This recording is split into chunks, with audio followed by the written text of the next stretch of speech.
Hey guys, welcome to another session for math for data sciences. So now that we have completed our differential calculus sessions, we would be getting back to continuous distributions. So if you remember, in our last continuous distribution session, we had looked at a lot of metrics being derived for a continuous uniform distribution. We obtained the PDF fx equal to 1 upon b minus a using the property that the total area under the PDF or the probability density curve in the given x range from a to b should be equal to 1. Using this, we were able to get the height of the curve, which is constant across the x range, and it was given as 1 upon b minus a. Then we had derived the CDF or the cumulative distribution function for the uniform distribution, which gives the probability of the random variable x to take a value less than equal to some specific x. And then we, using the PDF and using integration in the x range, we integrate the product of x and PDF fx to get the mean of the distribution, which was obtained to be a plus b upon 2. Then for variance, we use the same process which we were using for discrete distributions, and we compute the variance as the difference between the second movement of x, that is expected value of x square minus the square of the mean which we had computed earlier. Now using this mean and variance, we know how to calculate the movements as well. For next, what we did was we looked at percentile calculations for the same continuous distribution. Percentile calculations, basically value QP means that P percentage of the total values in the data or of that particular distribution are less than equal to QP, which also means the probability of the random variable taking a value less than equal to QP should be equal to P. And since the probability of less than equal to QP is P, we can use the cumulative distribution function and put the value QP and equate the CDF value to be equal to P to get the required percentile value. Using this, we were able to get the median of the distribution by having a value of P as 0.5, because for the median, 50% of the values should be less than the median.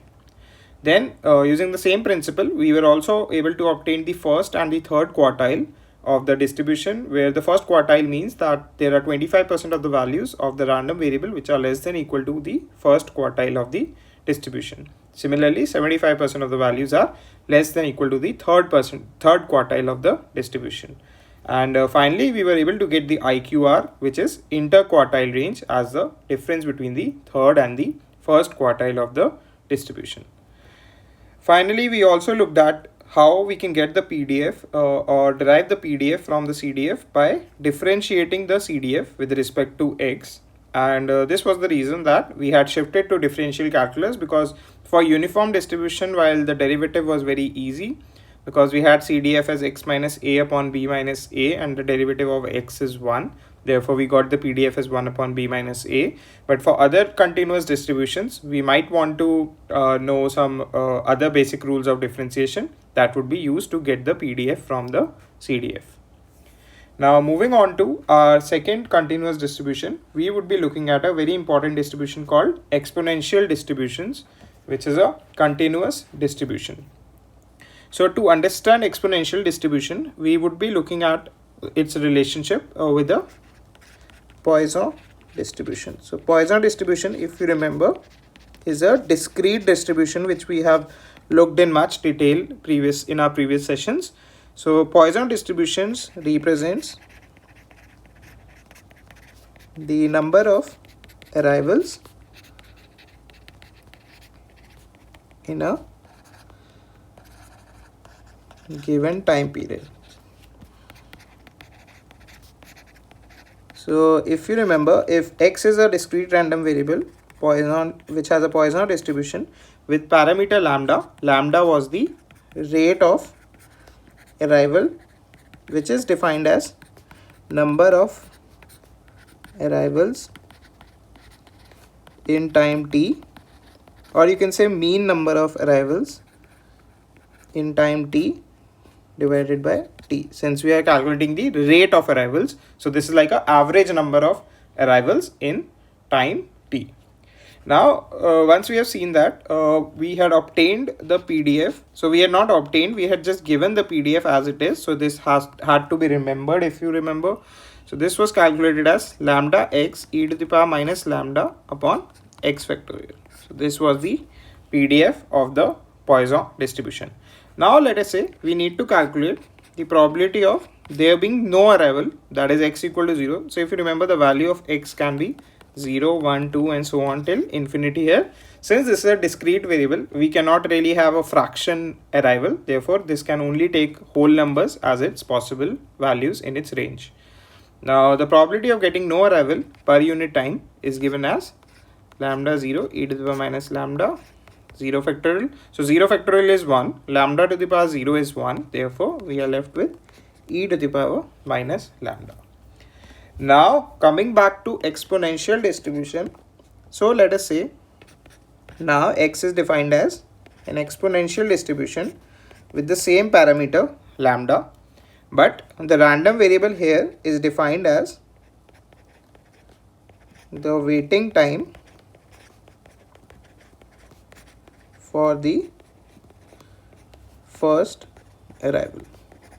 So once again, the parameter of the distribution is same lambda, but the random variable x itself has a different definition here. It is defined as the waiting time for the first arrival. Now the assumptions is again very similar to what assumptions we had in the Poisson distribution. Arrivals are independent of each other, which means that the time of arrival of one particular individual or one particular event is not dependent on the arrival of others, and rate of arrival is same for each time interval. So irrespective of what time interval we are looking at, the rate of arrival still remains the same, and this is given as lambda, which is also the parameter of the distribution. Now by definition itself, we would know, since Poisson distribution was a discrete distribution, because there we were modeling the number of arrivals, which cannot be a fraction, and therefore it could only be an integer. But in case of the waiting time for the distribution, we can have the waiting time, let us say 1 hour, we can have it as 1.1 hour, 1.11 hour and so on, and therefore exponential distribution is a continuous distribution. So if you remember, for continuous distribution we can have uncountable or infinite many values between any of its two values. Now one thing to note here is, when we give the range for x, x has to be greater than 0, because obviously we cannot have a negative waiting time for the random variable. Therefore the only condition here is x is greater than 0, but it could be any fraction or any real number greater than 0. Now that we have got the definition correct here, what we do is we try to derive CDF of exponential distribution from Poisson distribution. So how we do that? Let us say x is exponential lambda. So px less than equal to x, which is the CDF, which is represented by capital F, would be given as total. This is given as probability that waiting time is less than equal to x. So this is the probability that the waiting time is less than equal to x. Now using the complement rule of probability, this can be written as 1 minus x greater than x. So we use the complement rule of probability. So if there are only two possibilities, either the waiting time is less than equal to x or it is greater than x. Therefore the probability of x being less than equal to x is nothing but 1 minus the probability of x being greater than small x. Now what does this mean? If the waiting time is greater than x, this means there is no arrival in time x. Now the probability of no arrival, this probability can be computed using Poisson distribution with the same parameter lambda, because even in Poisson distribution lambda represents the rate of arrival, and the probability in this case, as we have computed above, Px equal to 0 was e to the power minus lambda. So here we had got the probability of no arrival if the rate of arrival is lambda as e to the power minus lambda, and therefore we get the CDF of exponential distribution as 1 minus e to the power lambda, where x could be greater than 0. So it would be e to the power minus lambda x, because so one thing to note here is, since rate of arrival is lambda, therefore the total number of arrivals in time x could be modeled as, so we take it as xx could be modeled as Poisson lambda x. So instead of the parameter for this Poisson distribution to be lambda, we will have the parameter as lambda x, because lambda represents the rate of arrival, that is per unit time, but we are trying to look here as the total number of arrivals in time x. So if you even remember before, when we were looking at Poisson distribution, what we had mentioned there was, if the rate of arrival is lambda, so the rate of arrival is lambda, and if we are looking at a time period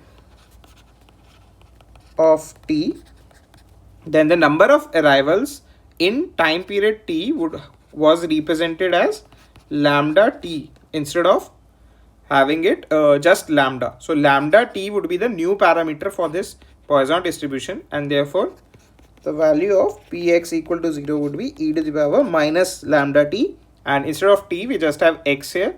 Therefore we get the CDF of the distribution here as fx equal to 1 minus e to the power minus lambda x, where x could take any value greater than 0, because the waiting time has to be some positive value.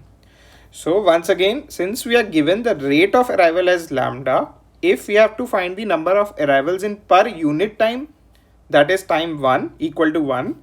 So we'll just revise it once again here, because this is important. For t equal to 1, that is per unit time, the rate of arrivals is Poisson lambda, but for time equal to t, the rate of arrivals would be given as Poisson lambda t, because lambda is the rate of arrival per unit time, which is the number of arrivals per unit time, mean number of arrivals per unit time, but the mean number of arrivals in time t would be lambda times t. So this is the new distribution for which the value of Px equal to 0 was given as e to the power minus lambda t. Therefore we obtained the CDF as 1 minus e to the power minus lambda x.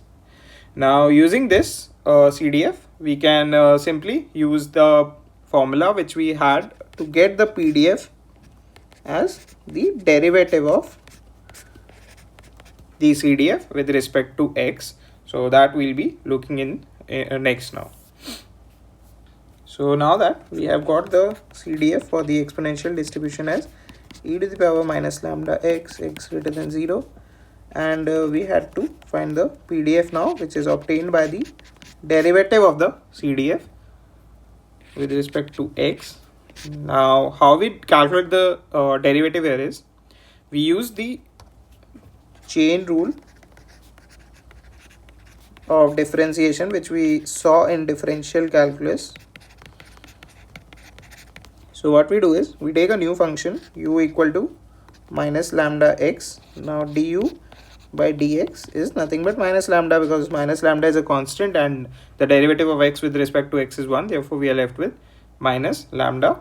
Also fx can be written as 1 minus e to the power u. Therefore dfx upon du is given as minus e to the power u. This is because the derivative of exponent is same as the exponent itself, and we can bring out the negative sign as it is, and the derivative of 1 is 0, therefore we just remove it. And now using chain rule, we can write df x upon dx is nothing but dfx upon du multiplied by du upon dx, and therefore we are left with minus e to the power u into minus lambda. So minus lambda and minus cancel out, and we are left with lambda e to the power u, which is minus lambda x. So this is the PDF of the exponential distribution. The PDF of the exponential distribution basically is derived from the CDF by differentiating the CDF function, which we have obtained from the basic definition, and using the PDF of the Poisson distribution we were able to derive the CDF of the exponential distribution. So the CDF of the exponential distribution looks something like this, the PDF, and the value, the curve shape, or something like this or this, it could vary in shape, and these different shapes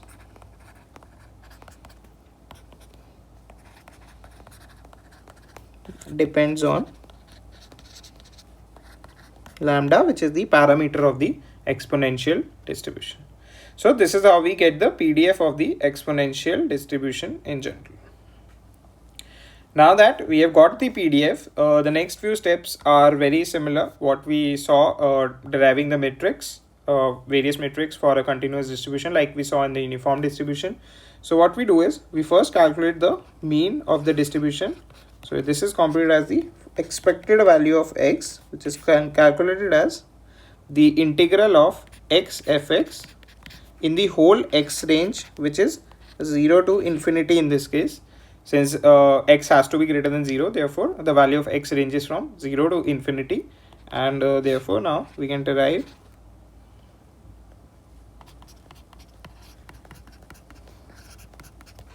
so we just put an extra x here, and now we can derive this integral using the, so we use the product rule of integration. So how we do that? We write lambda x as it is, and we integrate exponential e raised to power minus lambda x, which is minus lambda e to the power minus lambda x, and we put the limits 0 to infinity plus, so it is actually minus integral 0 to infinity. Now we differentiate x, and the derivative of x is 1. We integrate e to the power minus lambda x again, so minus 1 upon lambda e to the power minus lambda x dx, and now next we simply cancel out this lambda, and this minus becomes plus. So one thing to note here is this particular term, this is 0 at x equal to 0 because we have an x here, and this is 0 at x equal to infinity because we have minus lambda x here, and e to the power minus infinity will be 0. So e to the power minus infinity is 0. Therefore, this particular integral can be cancelled out as 0. Therefore, we are only left with the second part of the integral here, and this is given as 0 to infinity, and minus becomes plus, and we are left with e to the power minus lambda x dx. Now once again the integral of e to the power minus lambda x is minus 1 upon lambda e to the power minus lambda x. We integrate this and put the limits from 0 to infinity. Now at infinity again the value would be 0, so we have 0 minus 1 upon lambda e to the power 0, which is nothing but 1 upon lambda. So this is how we get to the mean of an exponential distribution. So for this one needs to know the product rule of integration, which let us say we can have a look at it, in fact since it has been used here. So I'll just explain the product rule of integration, because it's an important rule actually for integral calculus. We will not be really looking into integral calculus in much detail, because that is not very useful for different machine learning and deep learning algorithms. But I'll be explaining how I integrated this particular function using the product rule of integration. So I'll just go through the product rule of integration that would be useful in some of the cases we would be looking at. So let us say we have two functions, and we are integrating it with respect to x. So once again here both u and v are actually the functions of x itself. Just like we had in our previous example, here we had lambda x e to the power minus lambda x. So the two functions here were x and e to the power minus lambda x.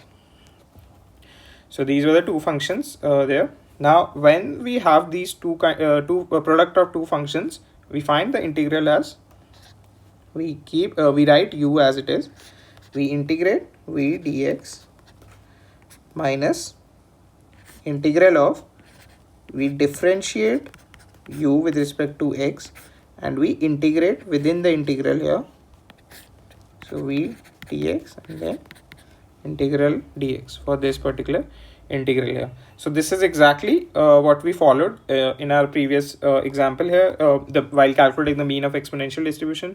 So for example, if we take ux as lambda x and vx as e to the power minus lambda x.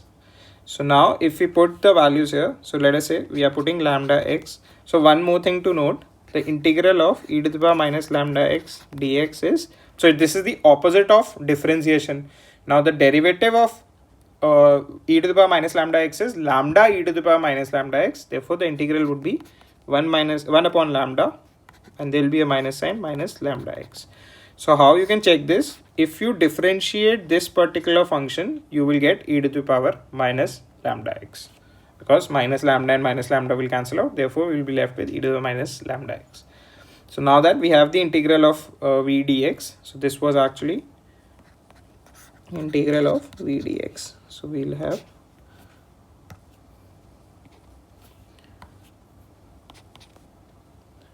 minus 1 upon lambda e to the power minus lambda x, and we put the limits which were the same as the original limits, minus 0 infinity. Now du upon dx is lambda, because ux is lambda x, the derivative of lambda x is lambda is a constant, and integral of v dx, once again we have minus 1 upon lambda e to the power minus lambda x, and we are integrating this with respect to x.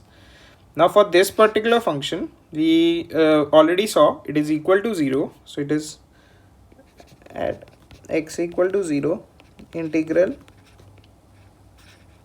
is 0. So because there is x, so this x is here, and then at x tending to infinity, integral is 0, because e to the power minus infinity is equal to 0.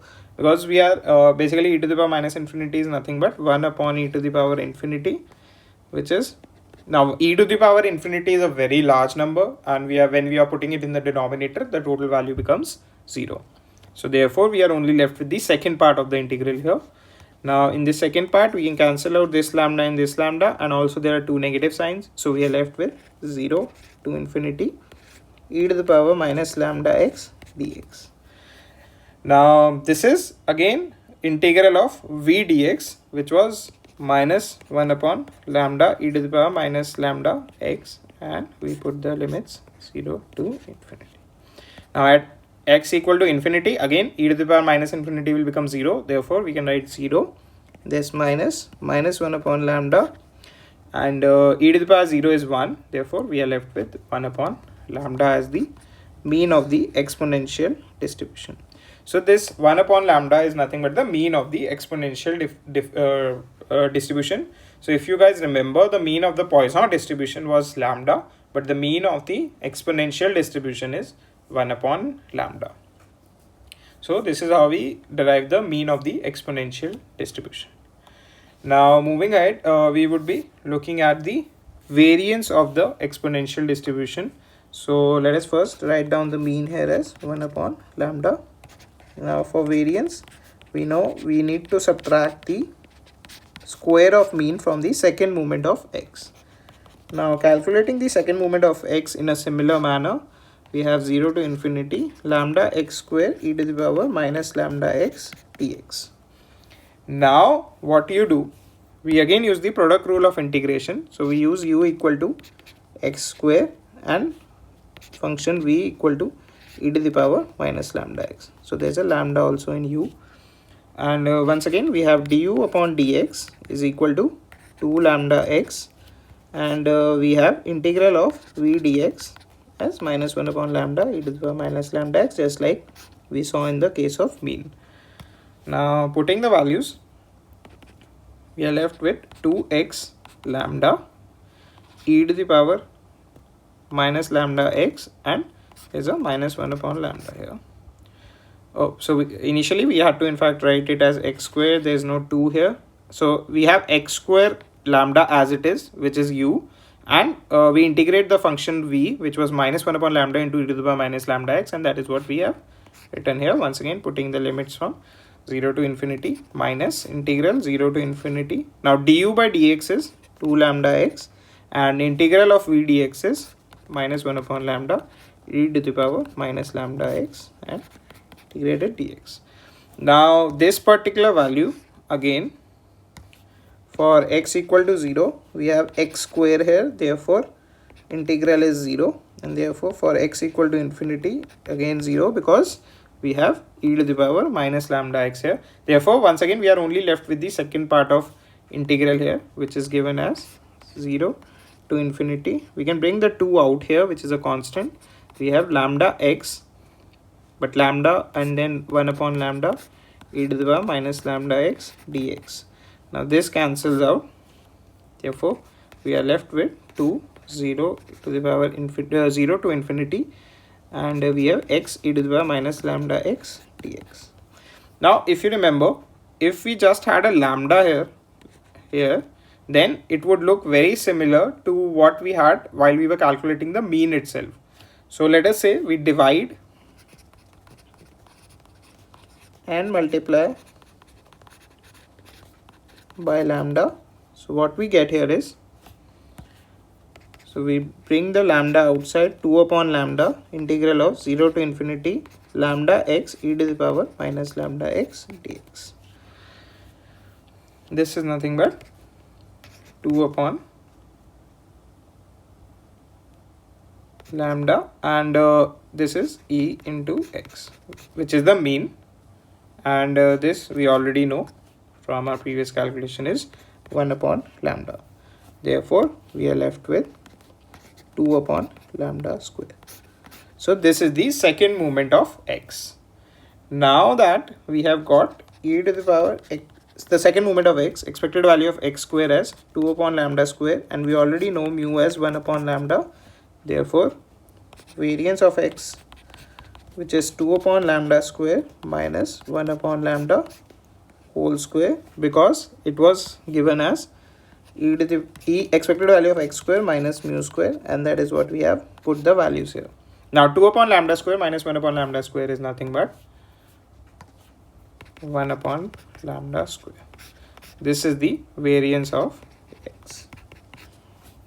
So this is how we calculate the variance of an exponential distribution.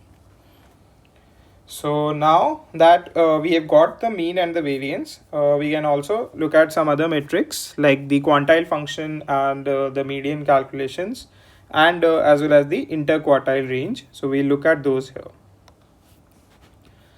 So now that we have got the mean of the exponential distribution as 1 upon lambda, and the variance as, this is also represented by this notation as 1 upon lambda square, and x is nothing but an exponential distribution with parameter lambda. Now we have to get the quantile function qp, or quantile function value qp, which such that x less than equal to qp is equal to p. So that, because that is how the quantile function is defined, which means the probability of x, the random variable, taking a value less than equal to the quantile value should be equal to the probability for which the value is calculated. Now the left hand side here is nothing but f of qp is equal to p, because This is the CDF of the distribution, and this is exactly how we define the CDF.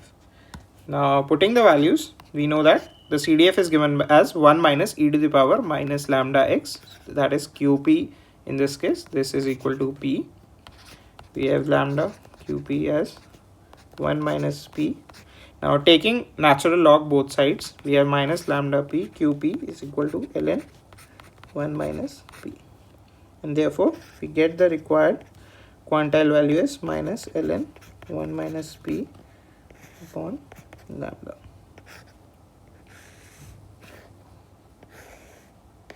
This is how we get the pth quantile value of an exponential distribution. Note that since 1 minus P is less than 0, so 1 minus P is less than 0, since P is a probability, therefore ln 1 minus P would be less than 0 as well, because log of a value which is less than 1, so sorry, this will be less than 1 actually. Now log of a value less than 1 is always less than 0, therefore log of 1 minus P would be less than 0, and therefore QP would be greater than 0 because there is a negative sign outside log value as well here. So this is how we get the quantile value. Now next we would be looking at the median of the distribution. So we'll just look at it here itself, since it's very easy now since we have got the quantile function. So for median, P is nothing but 0.5, since 50% of the values should be less than equal to median of the distribution. Now what we do is, for the median we simply put P equal to 0.5, and therefore we have Q 0.5, which is also, so median is sometimes represented with a tilde over the mu sign, and this is now calculated as minus ln 1 minus 0.5 upon lambda, minus ln 0.5 upon lambda. Now this minus sign can be, so there's a log property which we would be using here. So the log property states that a ln b is nothing but equal to ln b raised to power a. So if we use that, we are left with ln 0.5 raised to power minus 1 upon lambda. Now 0.5 raised to power minus 1 is 1 upon 0.5, which is 2. So we have ln 2 upon lambda as the median, which is sometimes also represented by capital M. This is the median of an exponential distribution. By median we mean 50% of the values of the distribution should be greater than this value, and 50% should be less than this particular value. Now once we have seen that, we can work on something called the quartile values and the interquartile range. So for quartile values Q1 and Q3, we know that P equal to 0.25 for Q1 and P equal to 0.75 for Q3. Therefore Q1 is given as minus ln 1 minus 0.25 is 0.75 divided by lambda, and Q3 is 1 minus 0.75 is given as 0.25 divided by lambda. Therefore the interquartile range is given as Q3 minus Q1, which is minus ln 0.25, minus minus becomes plus, so ln 0.75 divided by lambda. This is how we get the interquartile range of the distribution. Again, using another property here, we can use the log property, where ln a minus ln b is same as ln a upon b. Therefore we get the IQR value as ln 0.75 upon 0.25, because we have ln 0.75 minus ln 0.25 in the numerator, and divided by lambda, which is ln 3 upon lambda. This is the interquartile range of the distribution of the exponential distribution with parameter lambda. So now that we have seen the interquartile range and the percentile calculations, I think for other metrics and other things we wanted to study about exponential distribution, let's go on to next session for that, because there are a lot of things which we have already seen in this particular session. So we saw how we derived the CDF of the exponential distribution using the PDF of the Poisson distribution. we did that using the definition of exponential distribution and the definitions of Poisson distribution. We got the CDF as 1 minus e to the power minus lambda x. This CDF was later differentiated using the rules, chain rule of differentiation, which we have studied earlier. And we got the PDF value as lambda e to the power minus lambda x, and the given random variable is defined for x greater than 0. Once we got the PDF, it was straightforward to get the expected value or mean of the distribution, which was obtained by integrating the product of x and the PDF of the distribution in the whole x range. We got the mean of the distribution as 1 upon lambda, and so this was derived as 1 upon lambda. Then we also looked at the product rule of integration in a little detail here, because it was used in both deriving the mean and the variance of the exponential distribution. So the product of rule of the integration, one should remember how we can calculate the integral of product of two functions of x. Then using the same principle, we got the second moment of x for exponential distribution, which was 2 upon lambda square, and then putting these second moment value and the mean 1 upon lambda, we got the variance of the distribution as 1 upon lambda square, which is nothing but the square of the mean of the distribution. So if you remember one thing here, for Poisson distribution, the mean and variance both were equal to lambda. So if x is Poisson lambda, we had obtained mu as equal to lambda and variance also as equal to lambda, but that is not the case here. For exponential distribution, the mean is 1 upon lambda and the variance is 1 upon lambda square, which is the mean of which is the square of the mean. Now again, using the CDF of the distribution, just like we did in uniform distribution, we use the CDF of the distribution to get the quantile function value, which is QP. And using the generalized QP formula, we were able to derive the median as well as the different quartile values as well as the interquartile range of the distribution. So this is how we get the various metrics, just like we had seen in case of uniform distribution.